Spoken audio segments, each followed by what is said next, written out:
Bonjour à tous, je vais appeler cette vidéo l'ADN, transmission de la matière et de l'esprit. Alors c'est ma propre définition des choses, hein. Ce sont des termes que je vais utiliser pour expliquer un petit peu les phénomènes qu'il peut y avoir autour de l'ADN. Comme outil intéressant pour vous expliquer ces phénomènes où on nous retransmet au travers de la génétique, on peut vous retransmettre aussi au travers de l'esprit tout un tas de choses. On va prendre déjà comme outil l'animal qui m'accompagne. De génération en génération, chez ses ancêtres, on a appris à chaque fois les meilleurs, ceux qui rassemblaient le mieux le troupeau. On a donc transmis, il y a la transmission de la matière, donc du corps, la couleur des poils, etc., la couleur des yeux, certains mécanismes naturels, et il y a la transmission de l'information, donc de l'esprit. Si j'explique ça, c'est que la première fois où je l'ai emmené au mouton, puisqu'il a suivi aussi une formation, mais la toute première fois, il est parti, il y avait un troupeau avec une quarantaine de moutons, il a ramené 4-5 moutons, mais c'est la première fois qu'il les voyait, et il savait que c'était son rôle.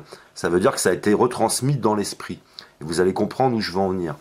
Après, on va voir que par exemple, l'humanité évolue perpétuellement et aussi en fonction de sa nourriture, en fonction de son environnement. Il y a l'évolution du corps, certes, mais il y a aussi l'évolution de l'esprit et l'utilisation du plein potentiel de l'humain, du plein potentiel spirituel aussi. Donc les informations sont bien passées chez ce chien, il est capable d'aller chercher les moutons, il lui reste chez lui à éveiller des informations et à continuer à apprendre et à continuer à être dans cette évolution. Pour qu'il y ait de l'évolution, il faut qu'il y ait quelque chose qui stimule.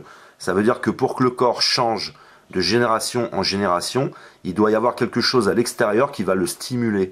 Et pour l'esprit, c'est exactement la même chose. Et aujourd'hui, nous assistons à une énorme stagnation de l'esprit, puisque rien ne le stimule, et au contraire, nous sommes dans l'effondrement. C'est-à-dire que c'est de plus en plus vers le corps. Je rappelle que le corps combat l'esprit. Ça veut dire que par exemple le côté animal va combattre perpétuellement, naturellement, le côté de l'esprit. Chacun veut emmener l'autre dans son monde. Chacun veut que le monde ressemble à ce qu'il est. Donc par exemple le peuple indien, c'est l'esprit. Il est combattu par le corps, les occidentaux, l'animal, la bête, la violence, qui veut détruire et soumettre l'esprit à une nouvelle façon d'être, de penser, etc. Donc tout ça est retransmis. La nature change comme ça. Vous avez par exemple les végétaux vont s'adapter de génération à génération à des maladies, à des changements climatiques. D'autres non, vont disparaître. D'où la nécessité d'être dans l'adaptabilité. Et l'adaptabilité, c'est par des connaissances toujours diverses et dans tous les domaines. Vous avez aussi les insectes. Les insectes vont largement, eux aussi, évoluer et s'adapter. Vous avez par exemple des races de moustiques qui arrivent de plus en plus à s'adapter à des environnements climatiques froids, etc. Donc tous ces changements, nous devons les stimuler. Je le rappelle, c'est essentiel. Prenez bien en compte que le corps combat l'esprit. Donc quand vous avez affaire à des personnes qui sont dans le corps, dans le côté instinctif, le côté animal, ils vous vendront, ils trouveront des arguments, ils vous vanteront toujours le monde dans lequel ils veulent nous emmener, nous qui sommes dans l'esprit. Et ce combat est un combat invisible. Et le fait de le rationaliser les choses, de bien les comprendre, va vous faire échapper à ce côté animal, ce côté bestial, ce côté de la consommation, etc. Parce que vous allez comprendre ce qui se passe. Vous allez comprendre que par exemple les politiques qui eux sont dans le corps, que beaucoup de religieux qui eux sont dans le corps, veulent nous emmener à ça. Par exemple dans l'évolution, ce qui est intéressant, c'est que nous évoluons perpétuellement et les religions ne veulent pas changer les textes. Alors vous avez d'une part les politiques qui ne veulent pas nous faire évoluer et vous avez d'autre part les religions qui ne veulent pas non plus nous faire évoluer. Alors nous sommes dans une stagnation spirituelle qui va nous emmener peu à peu à une lassitude et à une régression. Maintenant, pour toujours aller plus loin dans cette histoire d'ADN, je vais vous demander de vous intéresser à ça et d'essayer de méditer là-dessus.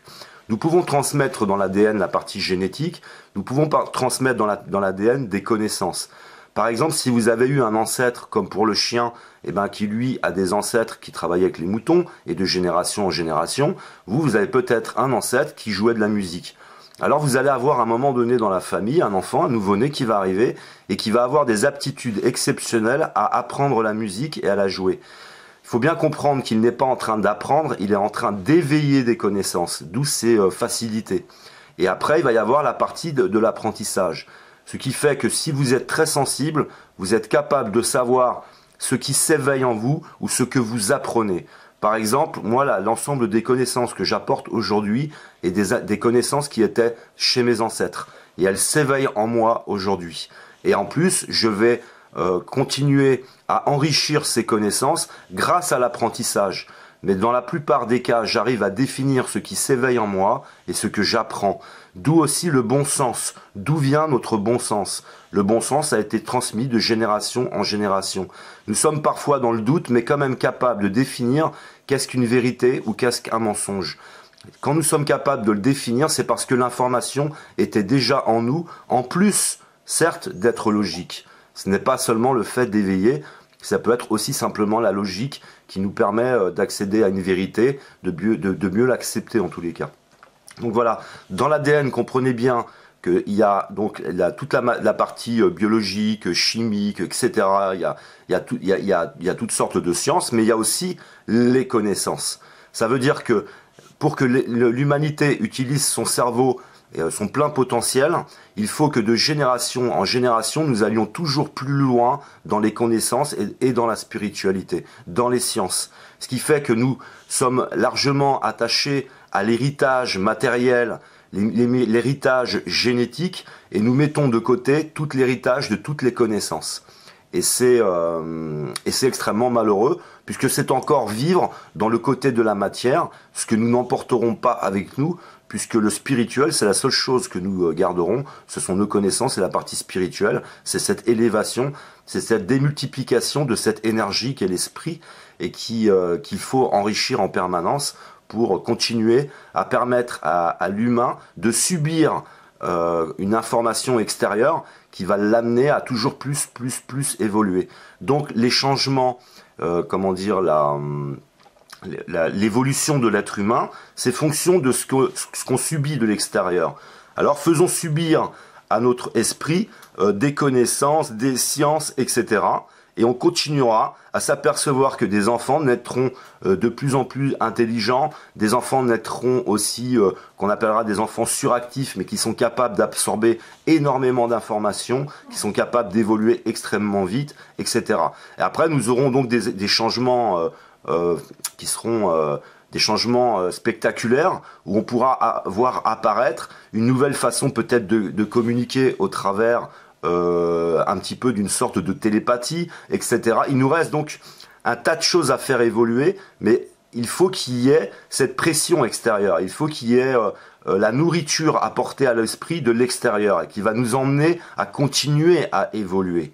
Alors prenez bien en compte que dans votre ADN, il y a certes la partie physique, matière, mais il y a la partie de l'esprit également. Voilà, bien à vous.